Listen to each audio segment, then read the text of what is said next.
Congolo na kati ya SB.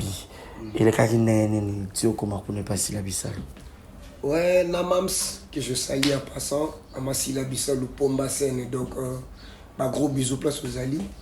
Na mère tourna une fois na fille mort ya président Ada, tu dans ma campagne et puis Aibsanga Olukanga.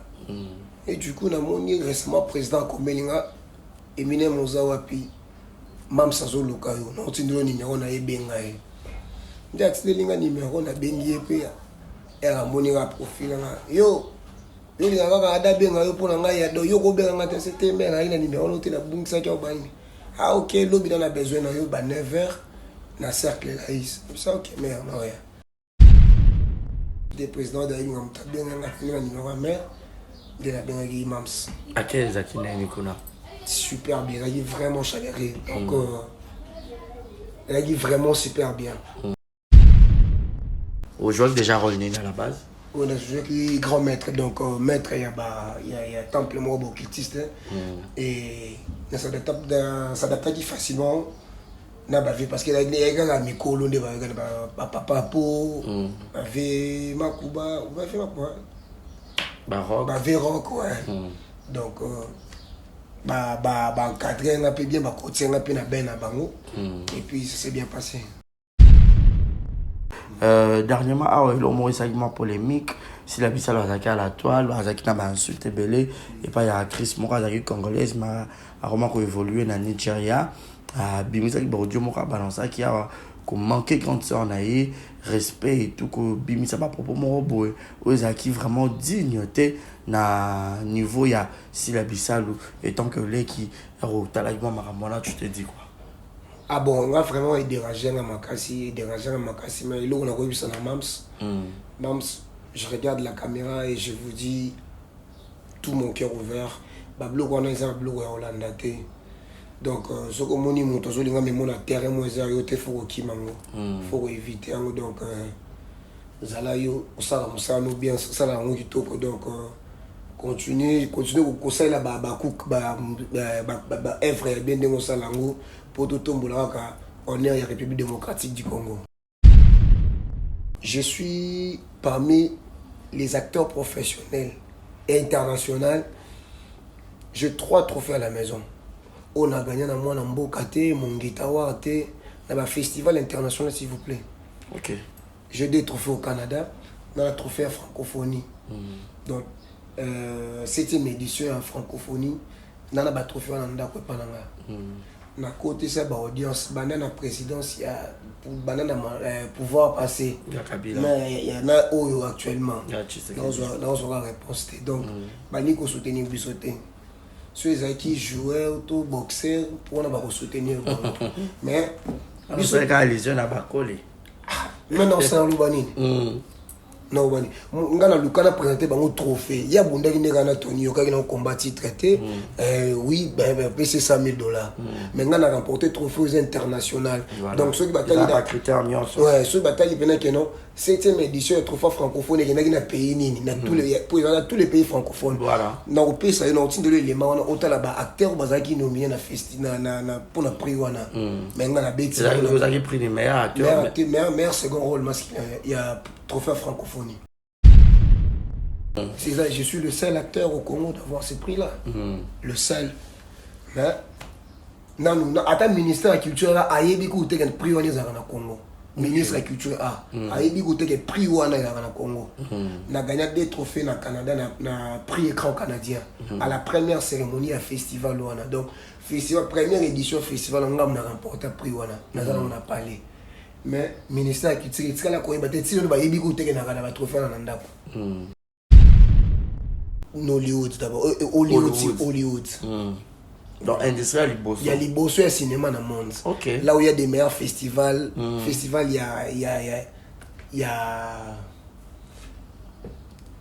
festival à Cannes, donc festival il y a de grands acteurs. Voilà. De grandes actrices. Donc, place au Koutana, Angelina Jolie, Nicolas Cage, Tom Cruise, donc Serge Kaninda. Vous avez ça dans Hollywood? Bien sûr, je fais un film qui a été nominé aux Oscars. Waouh! Tu me prends pour qui? Je suis un grand Barési. Ok. Ouais.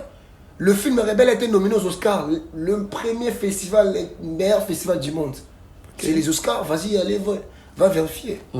Donc, si Baminga Moussous Baya Kayakabako Marawana, je ah, fier d'être. Je suis fier. Nous disons un numéro star. Merci.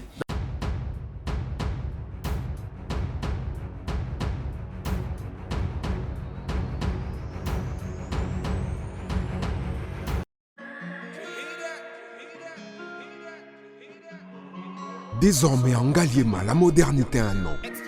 Salle polyvalente Exodus.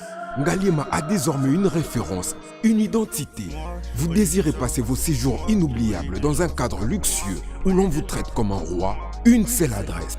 Salle polyvalente Exodus. Exodus vous offre des appartements sur mesure, climatisés, propres et un personnel qualifié pour de fêtes inoubliables, des cérémonies professionnelles et rendre un dernier hommage mérité et digne. Exodus met à votre disposition deux grandes salles respectueuses. Dans la poto, dans la perruque à Kitoko, na Belgique, na Paris, partout aux alliés, Vanessa Airwig.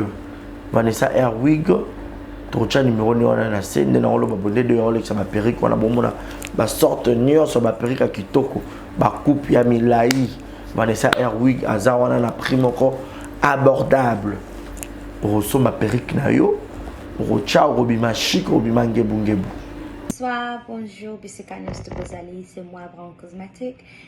J'ai eu beaucoup de messages, Bazutunanga, au sol la canine, pour atteindre à la uniforme. Donc, n'a pas like Sabino, Oyo, et ma futa, ou n'a mukona sailaka, et telisaka, et ça pour na teint clair, bagam, différents, et ça caramel, métis, chocolat, pour na commentignon kaka, ba crème yama beaucoup ezali, ba crème yaba lèvres rose ezali, donc, n'hésitez pas à contacter sur WhatsApp. Merci beaucoup, à bientôt. Yasikaye, Babi Société à Bala Groupe.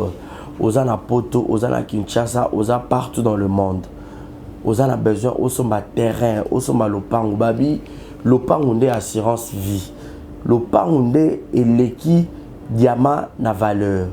Alors, Société à Bala Groupe et Yelibino, ba parcelle, ya solo, ya kitoko. Na Kimwenza et puis na commune Yansele. Donc partout au Bozali, aux a besoin au Somba, le pan on a en toute sécurité. Benga abala groupe ba numéro na bango eza affiché wana. Bazape na bureau na bango na kati ya ville ya Paris na kati ya France na 41 allée Albert Girard 93 300 Aubervilliers. Donc Robin a numéro au Bozomona wana bokutana na kati ya bureau na bango ba prix est abordable boso ma parcelle na yo et abala groupe soki ka na vente ya ba parcelle te ba zappé na construction bosala bango confiance abala groupe et yelibino mapangu agogo na kotongela bino mapangu agogo. Voilà, bienvenue à tous et à toutes, mesdames et messieurs, bonjour, bonsoir, tout dépend à laquelle vous allez sur cette émission présentée par moi, votre humble serviteur, monsieur le journaliste Barizi Baza. C'est toujours un réel plaisir de vous savoir tellement nombreux devant vos postes de téléviseur, vous êtes tellement nombreux au Boutala Rabisso. Alors ne cessez pas, continuez de liker, de vous abonner, de télécharger nos vidéos à temps réel parce que nous recevrons pour vous les invités de marque. Cette émission Vérité Plus, une émission à caractère culturel dont nous avons l'habitude de recevoir les invités de marque. Aujourd'hui, j'aurai le réel plaisir de recevoir cet artiste, une étoile montante. Lui, c'est qui de son vrai nom? Serge Kaninda. Eminem est un surnom. Voilà, donc, et Batbot Kota la na SB. Pas si la Bissal ou Mams, Autopécie, gros bisous pour ça là, a joué dans le film à Compte à rebours, ouais, a joué qui grand maître. Alors, il y a un tout solo à large de cette émission. Bon, j'étais ma télécommande, bon, zapété, bon, t'as la bisso du début à la fin, et ça, la bisso énormément plaisir. Alors, avant d'appeler ça Serge, bonjour, je dirais un grand merci. Une équipe Nyon sur ma caméra. Merci également à Boss Amboka, tout seigneur à tout honneur. Yannick Chamba Godson, privé personnel. Et pourquoi pas penser aussi à Shekina Vumbi, Kitoko Petaï, Kitoko Dollar, Mimi Ndoumé, Madame, Sokoza Madame, Fozala Mimi Ndoumé. Et pourquoi pas penser également à celle qu'on appelle Edouge Kabouikou, ok, Libela, Ozo Kanate, Batunion Sobobi, Edouge Kabouikou, Boebi, c'est Barizia Zolukaye, Edouge Kabouikou, Mastananga, Star Braza, Ozo Kanate, Ozo Pesa Suite, et Gaël Fundoumé, gros bisous à toi, malgré Yopo Bungi, qu'est-ce qui se passe, Batutu Boebi, Gaël Fundou, Botune Langa, Nini, Zo, les Kabako, Bengaya, Koyambate, Ayoki Nini Yanga, Balobe, Lié Nini Yamabe, Papa Paul Fiki pour monter maman Nathalie Fiki pour FBT Misalande, agence Moko Yassur, Oyotozana Yango, Nakat, il y a République démocratique du Congo et partout ailleurs. De Yosoza Dakonanga, Fongola Bisso, je dirais déjà bonjour et bienvenue à Serge Kaninda, grand maître. Bonjour Barisi Banza, messieurs les journalistes. Toujours. Bonne santé, bonne maramounioso. Ouais, Nangola Nzambe qui m'ezali, Ambozoli Galango Pepele. Voilà. Un mot gentil dans votre nom, c'est Bonjour Bakar Otalayo, hein, Serge. Ouais, bonjour à tous les fans, bonjour à Balandignon, il y a Exemple TV, Barisi Banza, messieurs les journalistes. Donc, la PC Blumbo, Tébabuzé, Belessi, Kanyoso Bozali. Voilà. Merci beaucoup Serge, mais tant que ta maman a série de questions à Bisso, Moussa Lango ya théâtre, to art dramatique. Serge Banango Kala, to bazo utiliser yo kaka pour peut-être lingara yango ou yo mrone mtu yo komi koti ça vraiment la copa en théâtre. Bon, kopo yo ya théâtre na koti yango na grâce ya président Adaïdonga, mais cinéma na bandiango depuis 2011. OK. Premier film on a joué avec les rebelles au babando bien magicien. Voilà. Donc on a tout ça dans la quartier théâtre Siko. Voilà. Différence de yomona entre théâtre et cinéma. Bon, plus c'est ça qu'on a façon il y a qu'au travail. Donc au cinéma c'est un peu professionnel, trop professionnel et voilà quoi. OK. Donc cinéma c'est un peu professionnel par rapport au théâtre. Ouais. Sur le plan matériel, même bâtonnage, montage, tout ça là, effets spéciaux, tout ça là. Donc c'est différent, c'est dans mon côté. Voilà. Là, vous êtes dans le cinéma et pourquoi tu t'es vite plongé dans le théâtre? Au lieu de pour comment le théâtre populaire pour que bailler un peu moins mingi. Non, c'est ça. Na sala qui a vraiment pour na bailler un peu minité. C'est par rapport à la ligne d'abord art. OK. J'aime l'art et Nazaki vraiment a besoin de la théâtre président de Lungande pena il faut nous sommes emballés et ça va bien et puis pour tant ce film il y a qu'à chaque jour parce que production film ça peut vous prendre 2-3 ans pour y aller sous alors la théâtre tu peux tourner chaque jour après 2 semaines tu peux tourner déjà donc pour garder un jeu d'acteur nayo voilà pourquoi faut mélanger on sur Mibali. OK. Voilà. Et c'était facile pour intégrer groupe il y a Ada en fait vous avez un nom de Ada. Ouais, bon, président Adaï, c'est un acteur de cinéma professionnel aussi parce qu'il a joué à Viva Riva. Voilà. Et tout le temps, il y a un festival na Al de la Gombe. Il y a une projection à Al de la Gombe. Il y a un numéro de l'hôtel Lukanga Vanini. Et puis, il y a une place qui colle ça vraiment. Relation. Voilà. Et puis, au côté groupe. De la côté groupe. Bah, il y a qui est bien. Très bien. Et jusqu'à présent, on aura un pas de groupe. Nous avons un Manoir des Stars. Manoir des Stars. Voilà, merci beaucoup, Manoir des Stars. Donc, Serge Fane Bozo représenté Adaï Lunga. Tu vois, bon? Bien sûr que oui. OK. Au côté de la difficulté, ni en fait. Peut-être que le robot dans le cinéma, peut-être dans le théâtre. Bon, moi, difficulté, tant que je charisme moko ba bazaki na théâtre ba deni ba kwenda bazalaka moi j'ai na ba monde là na zaki na vraiment dans tezo ki nga moi temps pour na s'adapter na kota na ben na ba voilà donc c'est un peu ça mais sinon vu qu'à l'époque on travaillait na chef Sam donc moi le rencontré rapidement ba président Raïs ba chef Fendi Bakashika. OK, c'est en Belgique, je crois. Voilà, merci beaucoup Serge Kaninda. Avec lui, nous allons essayer de parler un peu et de sa carrière. Et depuis ça, la film, on a 2011, le film, M. Yate. Si, après le rebelle, on a sali Koulouna. Après Koulouna, on a sali Makila. On a hôtel qui voyage dernièrement. Après Makila, ça les destins tracés et bimakalaté. Puis dans la cadre de sa préparation à la série télévisée, moi on a réalisateur moi ça franco-ivoirien Philippe Lacotte. Donc on travaille série moi Clash. Ok. Donc on a Awa, Côte d'Ivoire et puis France. Ok. Ouais. Ah, mon ça va marcher belé. C'est ça, je dans bon belé parce que ma vie cinéma écoute ça rappelle à moi Likonda. Des cinémas quand ça normalement les qu'on a meilleur année chaque jour. Ok. Des petits bandes dans ça film Le Rebelle. Na Tilelo, un film musu d'abord film tout le temps il y a na caché que des Les Rebelles. Ouais. Donc, ok, d'accord. Voilà, et maintenant là, il y a théâtre congolais depuis au Kota, le lot tout là, tout la mouki, tu vois comment on a eu, il y a SB. Et les cas qui n'est tu vois comment on est passé la bissale. ouais, Namams que je salue en passant, Amasila Bissau le Pomba Sen donc ma gros bisous place aux Ali. Na mère tout on a une fois na fille mort ya président Ada, tout là dans ma campagne et puis Aibsanga Lukanga. Et du coup, na moni récemment président Komelinga Eminem Mozawapi Mam Sazo Lukayo. Non, tu n'as numéro na ebenga. Ndia tselinga numéro na bengi epe ya. Era moni ra profil nga. Yo linga kaka ada benga yo pona nga ya do yo ko benga te c'était mais na ina numéro no te na bungisa kwa bani. Ah OK, lobi na besoin na yo ba 9h na cercle la is. Ça OK mais na ouais. De la tournée na SP. Ok. Donc c'était président de l'Ingam bien la numéro mère de la Benagui Mams. À quel Zakina Nikona?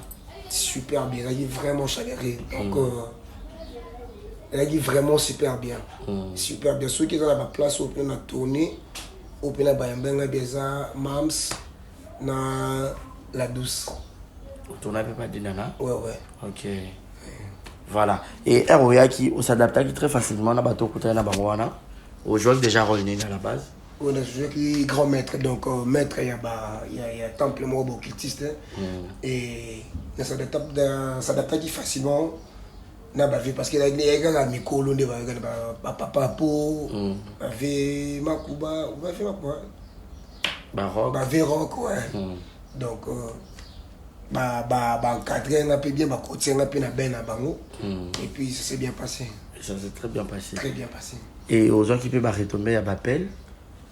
Bon bateau ko bengalo. Ouais bateau ba beninga mais fiki est-ce que bateau belé bana ba commentaire banda ko lelanga kana ça na no ba émission pour bateau ba numéro mais et la type ce numéro ba appel penezo kota. Ah OK. Voilà. Mais les lots Serge dans la société des bateaux belé peut-être ba dénigrer en fait moi bateau mususu mon cause à handicap attends personne handicap mususu peut-être bato musomo na pe ba critiquer te soit banga ondundu et tout then yo vivra na bato na aura peut-être bato ne ba qualifier bino peut-être ba albinos. C'est parce que je me suis imposé et puis na milinga nonga moro. OK. Donc avant mutaba no linga mo na milinga so mo ninga na milinga ko linga. Donc tu vis sans complexe. Sans complexe. OK. Je suis un homme marié, père des enfants. J'ai un Combien d'enfants déjà? 2 enfants. Wow, félicitations. Merci, j'ai un charbon. Donc, vous avez un foyer que vous gérez? Ouais. Donc, je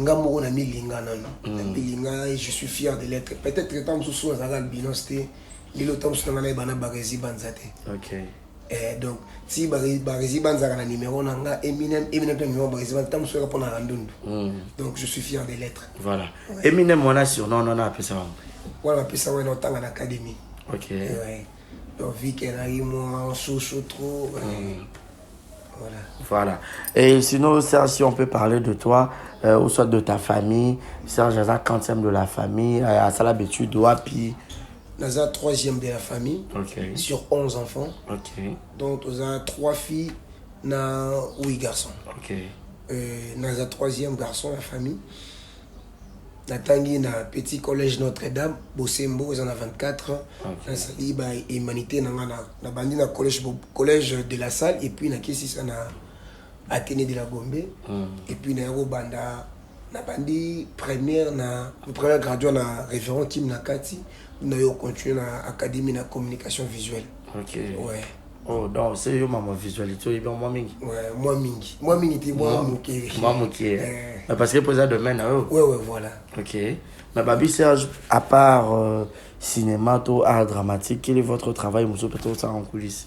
Ouais, vu que le cinéma ne vient pas chaque jour, mais chaque jour ma maison doit manger, je dois scolariser mes enfants et puis payer les loyers. Donc, on a décidé pour un management.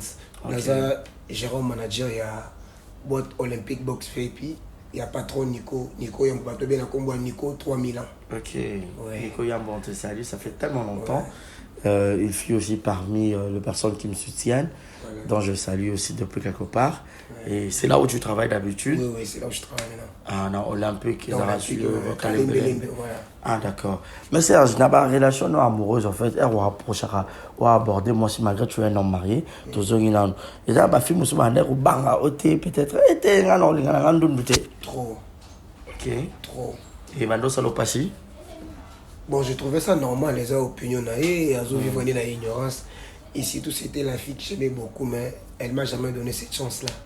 Et puis, ça a typé tous les mois en abisso. Voilà. Moi, curiosité, maman, moi, qui après ça, qui a directement confiance, et puis, Andima. Et surtout, belle famille, puis, Andima. Yo, tu peux comme un bêta pour un an, sorti le lobo comme un dap pour madame. Ouais. Ouais, et puis, après ça, il y a une chance, après ça, il y a une chance, mais belle famille, et compliqué, ok. C'est plus là qu'on a bangon en dundu. Mais vu que bon, on a bangon dans l'ingénieur dundu, il faut rendre tout comme la fin. On a là na cache 2 jours na câble fungo là. Oh. Ouais. Poani. Oh, mais belle famille quand ils sont là. Moi bon pas boy na. Ah boy na. Abinga ka bébé na.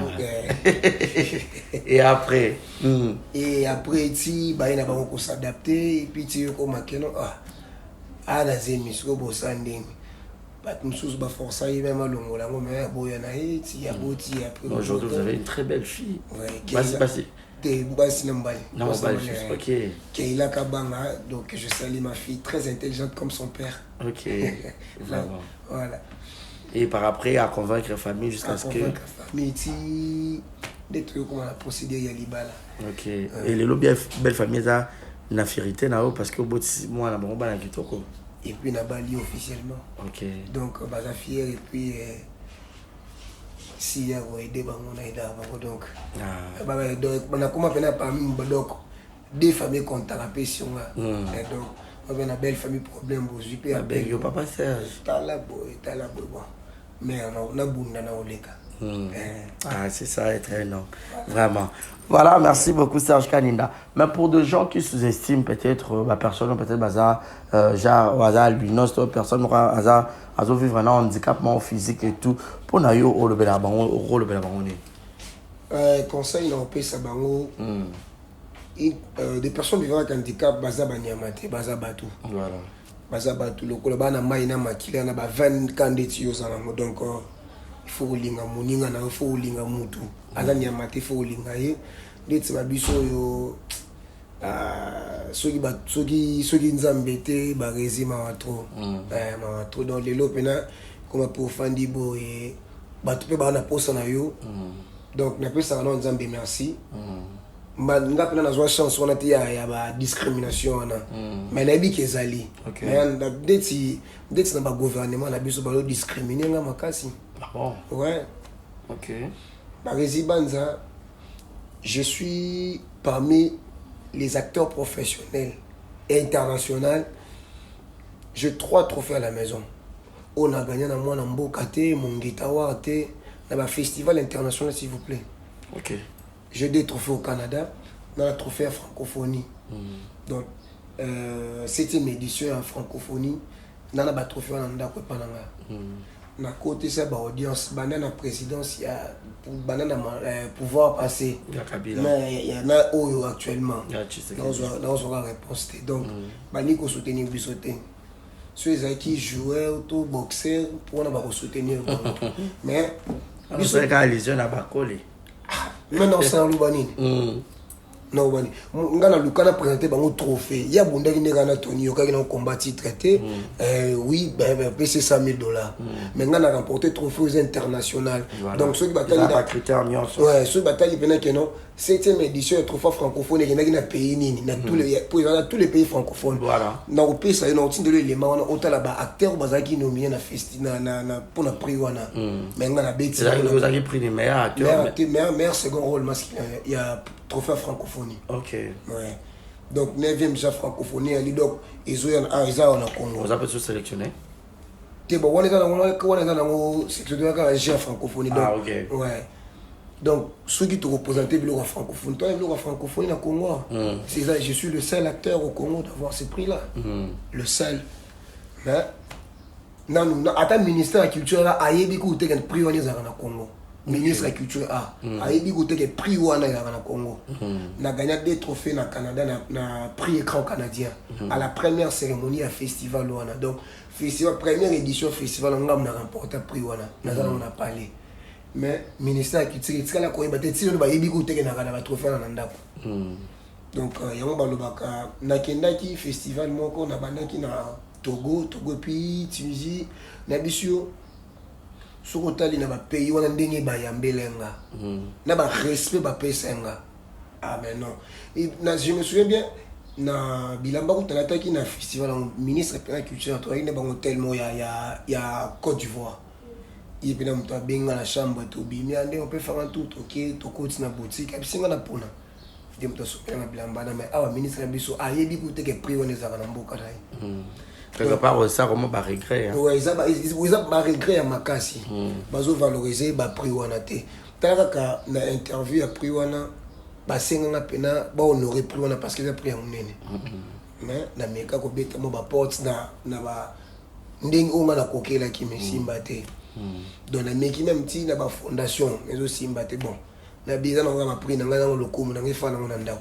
Voilà. Ouais. Mais bazota là baron surtout et puis je crois maman Olive à la fondation maman Denise Diakio repère à la fondation peut-être relancer les bons messages peut-être par rapport à par rapport ouais fondation maman Olive Lembe fondation maman Denise Diakio donc artiste na bino yeyo bo soutenir ba artiste dans ba prix il faut na présenter bino bo simba ngo pe botala musala artiste no ya mboka salaka congolais de père et de mère Moulouba 100% Serge Kaninda Mutombo donc Macha Moumeno ubina ndambo matandambo puis na lobaka ngo bien bi bo lobela ba pe na chiluba loba na lina bo honorer ba prix wana et ça la forcément bo ya encourager mutu pour na ko perfectionner musala pour na ko améliorer ba façon de faire naé donc on sait na bino bo soutenir ngai pe ndanda c'est on appelle ndinga attaque ndundu bo soutenir ngai pour na moni bo soutenir ga bato mwindu na peut-être ça discrimination et peut-être ça nini na éviter donc bo soutenir nga pe bo changa pe poa naza na besoin ya ba soutien na bino et au sala nga bien pour ceux qui te moni ba joueur ba ki ba jouer trophée ba jouer coupe mo ba bon la chef de l'état yambi bango mais pourquoi acteur biso tout bonde na mboka c'est la culture c'est la culture donc pourquoi on a joué trophée bozo di ma honorer en côté bon honorer prix nanga vraiment na sengi bino na mawa ya nzambe président de la République chef de l'état le président Fachi Beton Félix Antoine Tshilombo Tshisekedi moi na oyeyo acteur na oyeyo bien na chiluba même njimulela kumbujimai mukwanga mukwa chimuna mwena chamanga moni mwane nonyeyo bana betu boss wa mukasai mkwachishai bwangenza kabedi ngudimwe bimpa bwa ya kumpala bwa tombulula Kongo wetu wa aya kumpala voilà toi ça qui dit la tatouane to ça dit la Zambie et voilà donc comprenez comme ça faudrait soutenir la culture et surtout la jeunesse de Koaro Sala Musala n'a tellement bien azo mérité penza à l'axabino nenge musala isala maki et puis ces résultats tellement positifs et tout mais vous avez une instruction na binote ou vous avez peut-être albinos nyonso bon ba structure les ali et à moi to sala na je n'ai rien mambo heureusement que j'ai sali ça quand même on a fièrement Dundu ceux qui va venir les ali le 13 juin journée internationale des personnes vivant avec albinisme donc Et je sais que la Fondation Pauline, Maman Pauline, ils ont organisé événement moko. Et puis, nous avons un pays à soutenir Pamela Tshisekedi, dans la Belgique, je salue. Maman Bandoum, il y a bien Maman Bandoum. Donc, Fondation a pas toujours en avant. Donc, la Fondation, ils ont en avant. La Fondation Mouimba Texas, puis à Sonam, ils allaient. Mais ceux qui ont événement, ils allaient, ils allaient. Ok. Mais on peut demander autant en classe, ils appellent ma master, ils ont discriminé. Trop aussi. Na chic indépendance, trop. Place dans un moment trop, ils ont chic. Petit, par exemple, on a le collège de la salle pour la bitumba. Ok. Ce gars, bien, on trouve. Donc, on a insulte. Insulte, voilà. Pour moi, je donne au fin, au beau mening à maman. Donc, tant qu'on entend la school, maman n'a pas douté, donc directement, on fin de maman à Botinga. Donc, nous aussi, il y a un jour, par envoyer de la salle, par envoyer la Bossembo, on a un côté la télé. Même la télé peut pas envoyer via Béganga Fan, ça on a parlé. À tout Bundi, tu ne dois pas changer. Sois fier de ce que tu es. Donc, déjà, papa a sont encouragés. Pour moi, tu dois être fier de toi. Il y a beaucoup de albinos,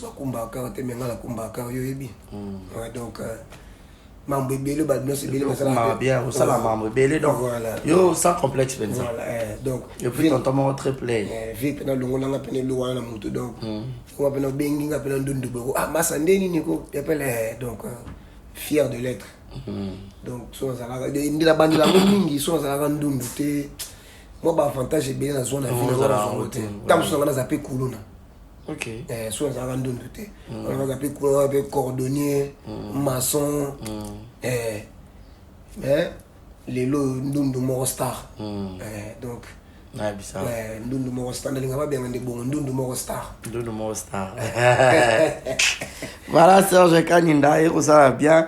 De repartager pendant un bon moment ensemble. Mais autant rappel internet, oui, moi, je les canaux réseaux sociaux. Dernièrement, il y a eu un segment polémique. Si la bise à la toile, il a insulté Belé. Et puis il y a Chris Mora, congolaise, a évolué dans le Nigeria. Bimisa qui Bordio Mora balance qui a manqué grande sœur naïe, respect et tout, que Bimisa pas propre Moroboé. Ils ont vraiment dignité na niveau il y a si la bisalou et tant que les qui talagement maramona tu te dis quoi. Ah bon, on a vraiment dérangé à Makassi, mais là on a revu ça dans Mams. Je regarde la caméra et je vous dis tout mon cœur ouvert. Bablo on a un blog Hollanda. Donc ce que mon imon to zolinga mais mon terre moi za yo te faut ki mango. Faut éviter donc zala yo ça nous bien ça la on kitoko donc continue au conseil là ba œuvre bien de salango pour tout tomber là on est à la République démocratique du Congo. Voilà. Na pour aller tu as ça ba sur toi na ko le benini.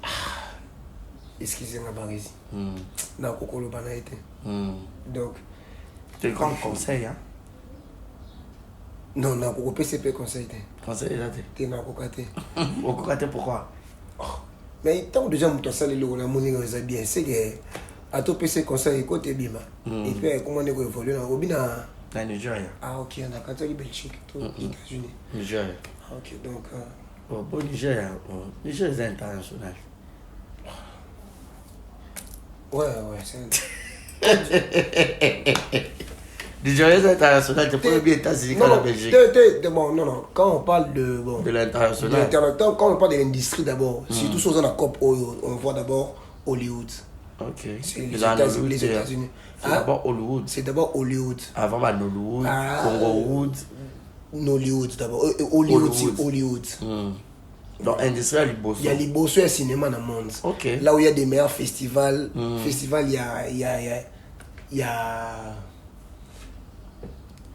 festival à Cannes, donc festival il y a de grands acteurs, voilà, de grandes actrices. Donc, place au coup, on a Angelina Jolie, Nicolas Cage, Tom Cruise, donc Serge Kaninda. Dans Hollywood. Bien sûr, je fais un film qui a été nominé aux Oscars. Waouh. Tu me prends pour qui? Je suis un grand Barési. Ok. Ouais. Le film Rebelle a été nominé aux Oscars. Le premier festival, le meilleur festival du monde. Okay. C'est les Oscars. Vas-y, allez, va vérifier. Donc, si baninga mususu bayaka bakoma wana biso de jour les cas place. Ah, fier d'être je suis fier nous disons les hommes Ndundu Moro Star. Ndundu Moro Star. Merci. Donc beaucoup tu as pas commentaire pour Ndundu Moro Star. Et ça la penza très bien. Angela Julia fan na festival batali film à Serge Kanenda. Si yata la rayo.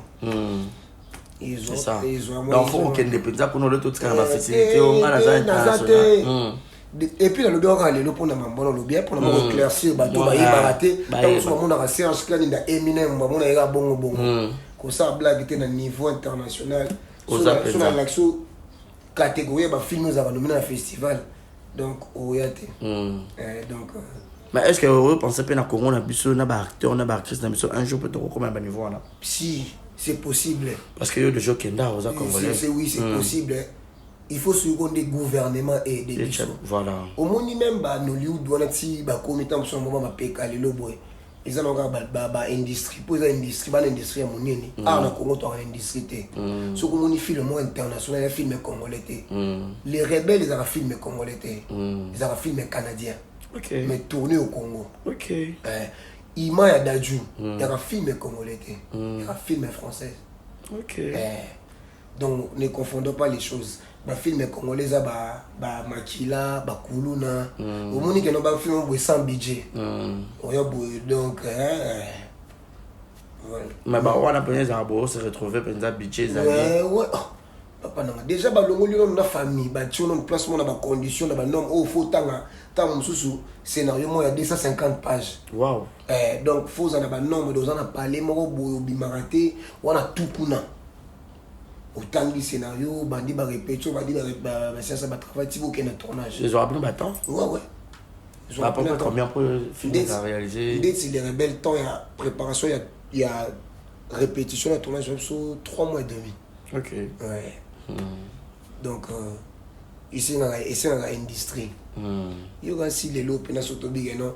Toujours ba terre ba Nigeria, on a ba terre belé ba na ba Congo ba Nigeria ba hôtel le matin. Ouais, je te jure. Mon bazar international. Ah. Sur le plan numéro jugé bon. Même sur le plan jeu d'acteur. Acteur n'a pas l'équipe. Tout ce pénal descend de l'autre tu na ada beta descend. Obété ma B. Na biso obété mal. Boba télémia tout tu pénal ramsay noa. Et puis pourquoi obété? Ba film to sala kawana ezalaka ba film ba komela biso nyonso. Na dialogue donc awa osa dépa liboso opé si mon congolais na yebo nyonso wana ba yisa biso ngo ba son expression ozala mais awa oya bo mam sepso ka no yo na film oza so panza mutu. OK. Président biso pena nyano ndeni awa fo yo ndoza bo awa fo sala bo so yo fo panza mutu pour obimiselo ko wana. Donc yango mona ka no président soka zui soka yebo a obeta autant comme on a des garçons de Niger. Desmond Elliott. Ah, non, pas comme on a vraiment minité. Total la bonté. Et c'est bon battre la biso. Ah, c'est normal. Bino balinga la pomba ba anglais. Biso plutôt anglais. Mais c'est mais à un moment donné, on a un succès, la chaîne sur la télévision, on a un film, on a un promotion. La bande a un embellé tenace. OK. Oui, bien, quand vous non, d'autres on sait que c'est ça.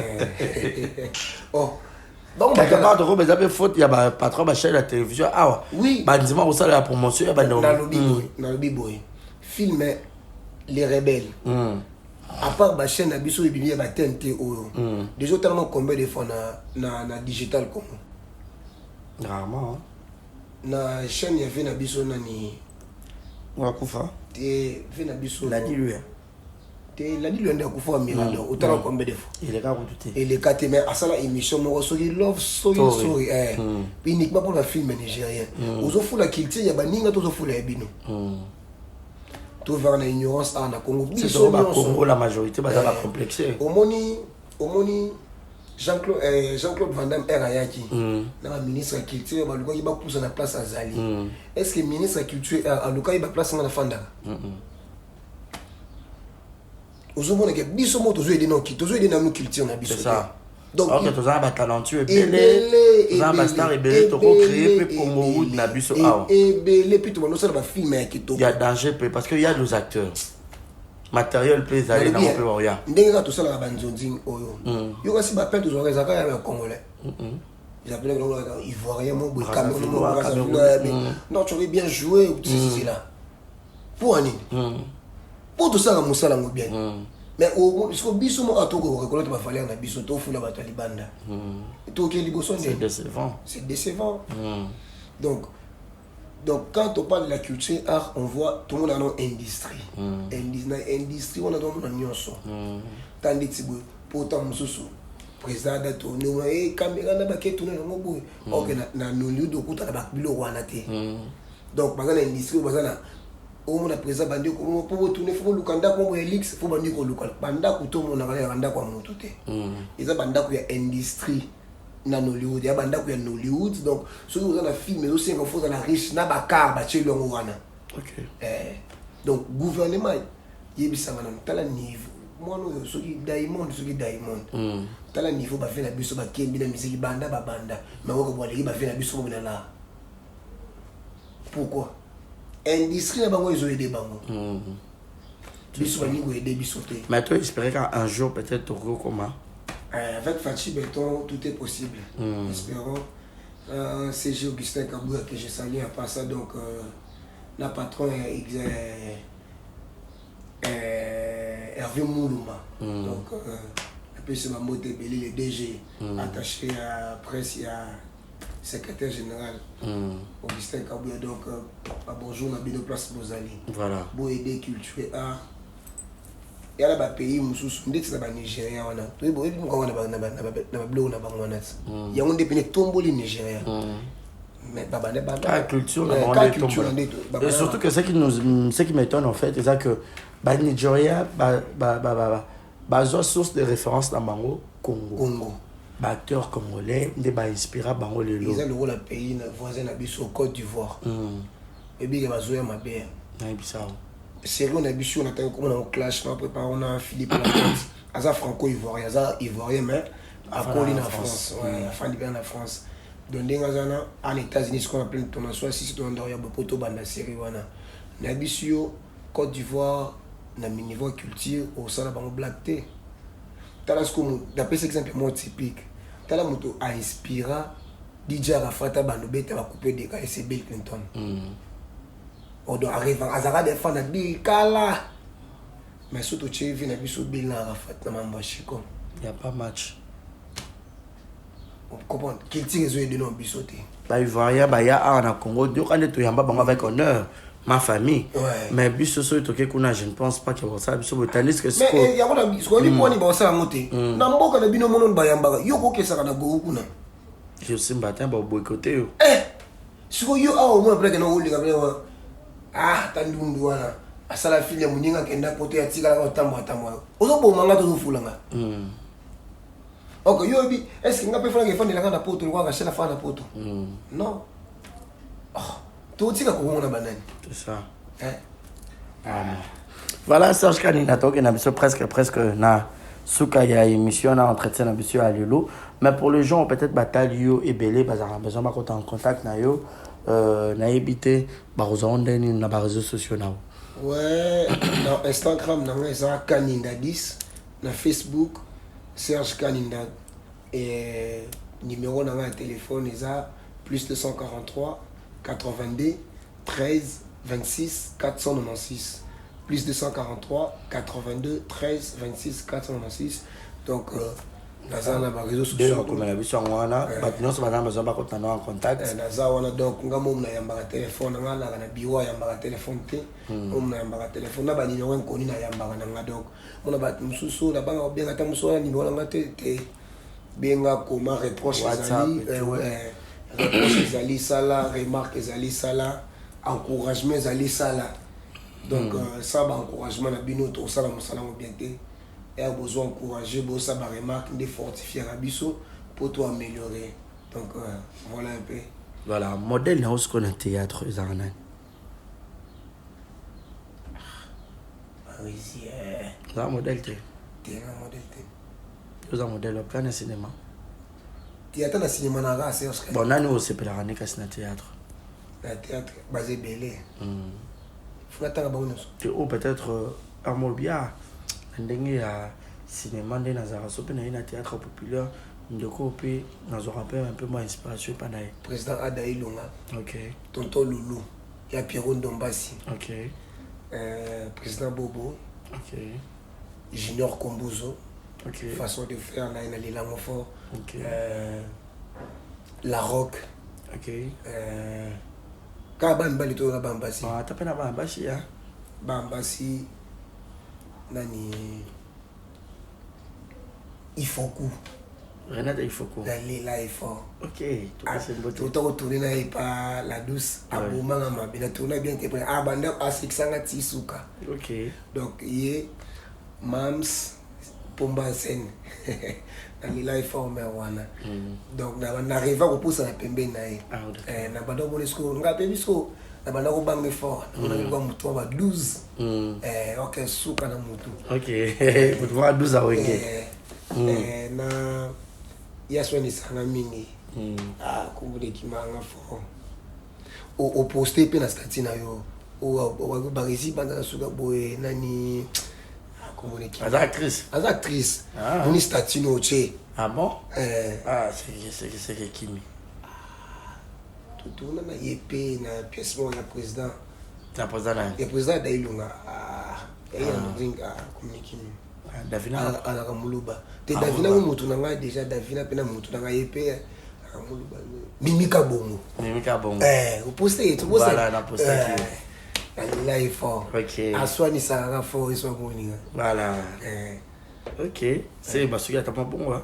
Te basé belé basala musala bango bien alela bango be siko moni mo bakombo petit ma moni kutatoni kombo pa mutu besaka fongo ngo ko na lela neti mika bokomo ne kimanga na lela effort. Ok. Na lela effort. Voilà, fille de ouf. Voilà. Merci beaucoup Serge Kaninda, c'était un grand plaisir de partager ce plateau avec toi, un très bon moment de plaisir avec toi. Mais quoi arriver pour le marchement il y a film ou bien quelques acteurs comédiens ou branchement pena quoi film quoi arriver. Si ceux qui pena que noyer na tinde rabat ba fiche casting ba ya passer casting ndeti mutu nanga Nike ba yo le ko bon bato na zakana bango bien o akona teke non na tinde le temps mususu pona ko so pe ko l'accepter bato na kana lido que j'ai essayé wana ba tunanga pena manoir de star ba souris la souriante donc mutu nanga Marquis de Killer en sorte de Canada, un Canadien de plus au Congo. Et Killer. Donc, voilà. Ok. Bah dédicace na yo pour que to kabona. Bah tu vas tellement belé surtout dans ma miki loana basé belé. Autant là nam. Na pesi bien nyonso bato bolinga ngai bato bo soutenir ngai na ba prière na bilamba na ba parfum na ba téléphone na ba mbongo. Donc na pesi bino vraiment un grand merci mbota mnene ba gros bisous na bino. Na bossa na te famille Kutsende na France. Rachel Kutsende, Nadine Kutsende, Bienvenue Kutsende, Godard Kutsende, Blaise Kutsende na Canada, petite sœur propre, moi na maman na Tigela Libélé, Clarisse Tomba na France, grand frère na Koko Mouka, Jonathan Zara, vous êtes tellement ébélé, maman Françoise, Makele na Pesio Mbote, maman Aimé na États-Unis, maman Pascaline na Pesibino Bambote ébélé, donc vous êtes tellement ébélé. Na bossa na te kopesa mutu nanga land na Belgique na peso pe bambote belé ba gros bisous na yo na mutu nanga divine na peso pe bambote belé ya ngami ngobenge DVD na Belgique donc atika restaurant la défaut bambote belé na bino donc boza tellement ébélé na pesi nyonso bambote na pesi mwasi nanga ba nanga na pesi bino bambote belé mes parents surtout donc ma maman atika ngate na mabondeli. Donc mbote belé na yo maman, je t'aime beaucoup. Voilà. Et à ma belle-mère Mireille donc que je salue. Voilà. Et dans toute la famille car il y a tout mal albinos. Non tout ça 3 albinos, 2 garçons na fille moron. OK. Voilà. Garçon moi qu'on a ya zané pasteur. Ah OK. Ouais, moi si on a si ça y peut classe on travaille dans restaurant mon ville. Ah d'accord, c'est bien. Voilà, merci beaucoup Serge. Merci Barisi Banza, c'était un grand plaisir en tout cas, voilà. Merci. Okay. D'avoir pensé aussi à moi. Là on le sous Exemple TV donc plaisir à toi. Grave. Merci. Voilà. Merci beaucoup, tout est bien qui finit bien. Merci à Serge Kaninda Eminem. C'était lui notre invité du jour. Alors, merci à tout le monde qui nous ont suivis de partout ailleurs. Quant à moi, je tiens à remercier, je dirais un grand merci à Francine Ekofo. Francine, depuis quelque part, gros bisous à toi. Et pourquoi pas penser aussi à mon papouche Jules Monamputu. Il y a Huguette Kamazi depuis Montréal. Clin d'œil spécial à mon vieux Yves depuis le Canada. Deborah Bouanga Master Nangai depuis Okenda Potoro Kabelangate. Qu'est-ce qui se passe? Bouangaskin, Icheli, il y a Papi Icheli, toute la famille Icheli, Ngale Kinabino Icheli, Natikala Awa. Il y a eu Icheli, Boko Kipengate, il y a Doudou Icheli, Boko Kipengate, il y a Papi Icheli. Boko Kipengate, ya Emma Icheli, Boko Kipengate, qu'est-ce qui se passe? Hein? Bah, ya Nyonso, ba Icheli, Nyonso partout, vous allez. Napesi Binombote, merci à tout le monde. Merci également à Malik Arafat Malik. Il faut nous rappeler peut-être à Bossani. Et pourquoi pas penser aussi à celui qu'on appelle Maurice Dienda, du Feu Noir. Clin d'œil spécial. Merci à mon vieux Willy Claude Djama. Il y a Willy Moucheni. Le véritable et l'unique code mondial. Yaya Baleki, Willy Moucheni, merci également. Il a choisi Matata, Okenawa, puis Ange Céleste, vient à Bisso. Il a choisi, il a marapé téléphone, répondre, ça va vrai bien. Oh, bah, petit nayo. Les États-Unis, n'a mon papa Chris, monté ma maman Joyce, clin d'œil spécial, n'a bino. Mimi, Ndomé, Aba Mimi. Gros bisous, nayo. Je vous aime, sinon portez-vous bien. Mon numéro est affiché au bas de vos écrans pour les remarques ou les suggestions. Monsieur Trésor, si n'a pas si on beauté, babi Exodus, ils ont une salle de fête, un appartement pour nous vous avez besoin pour faire un confort. Exodus, ils ont un binza, ils appellent un matongé sur Prince Victoire, Wanakaka, Nassimaya Acropolis. Bato bayebi yango na kala bando bengo bekatef juste dans ce moment Exodus César maman Aline motema papa Misha motema papa Misha maman Aline gros bisous na yo moi si moko motema mala monza mapambola bino bato nyonso za besoin za loger ya kana Exodus eza pour na bino. Je vous dis un grand merci. Vous s'abonner à Exemple TV, vous partager, vous liker tout ça wana pour na bino. Je vous dis un grand merci, portez-vous bien et bonne suite de programme. Je vous dis bye bye, au revoir, à la prochaine, bisous à tout le monde.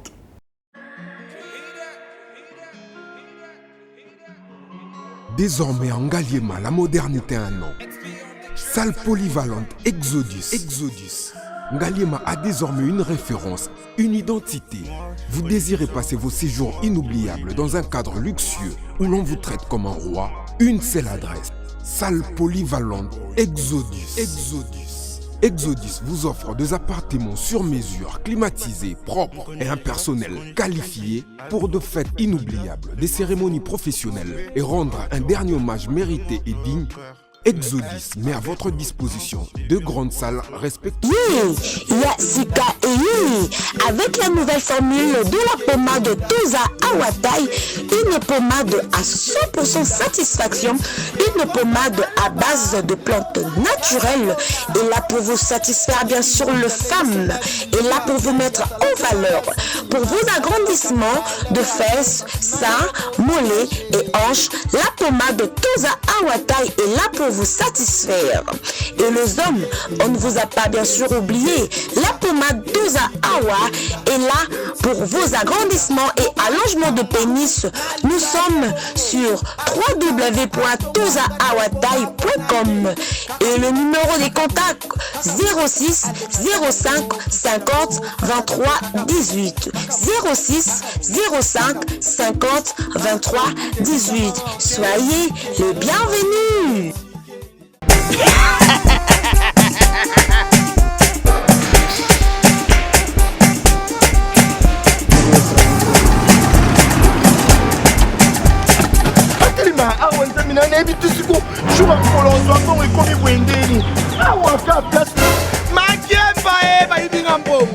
Nada, qu'est-ce qui se passe?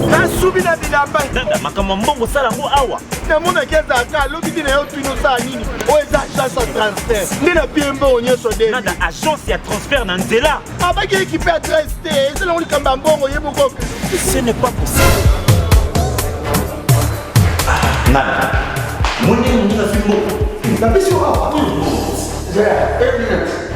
Au plus, ce tour, on va pas le faux. Ils sont pas ils sont bons dans le là. Caramba, il y a des moyens de pouvoir voir. Il y a des manières de pouvoir faire. Bana okatanga pe bipai na bipai ya sika eye lelo ndenge tozala baboye agence na bino ya sur FBT ekomi na adresse ya sur chef katanga numéro 5 entre Njamena na Kambo. Yaya conseil est gratuit. Au moins makamba batanzela, botiki la batanzela, mais makamba transfert à mbongo. Totiki lango FBT. Misalane Kazinjo. Oko che bazui soki pe kuna bache Tozui baswa kaka. On sait jamais. Yama mini Toki.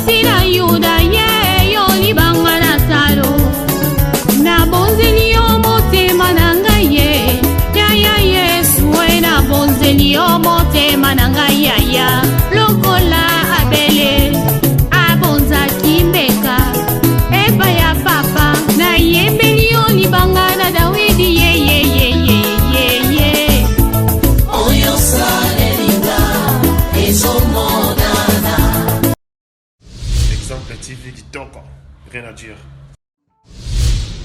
Abonnez-vous massivement sur Exemple TV. Batou bolinga nada, encore comme il y a ça Peric Boy. Faut vous s'abonner. Vous s'abonner à Exemple TV. C'est Exemple TV. Vous s'abonner belé à la chaîne YouTube. Exemple TV Kitoko, rien à dire. Yaya, un exemple à suivre, cette fois-ci Exemple TV. Si on voyait exemplaire en autres, on va s'abonner. Exemple télévision, c'est vraiment un exemple à suivre. Il n'y a pas de polémique, il n'y a pas de conneries, il n'y a pas de... C'est vraiment... Il y a dans la lignée, il y a dans la nzela.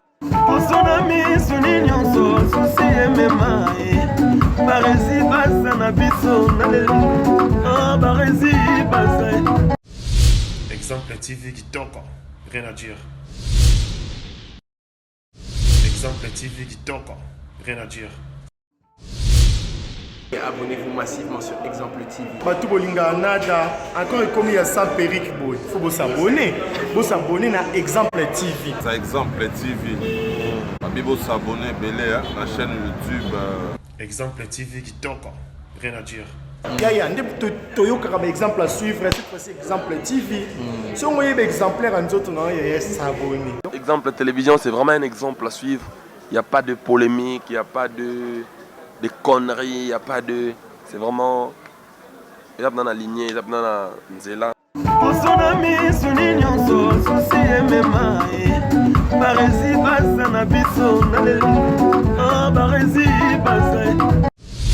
Exemple TV Kitoko, rien à dire.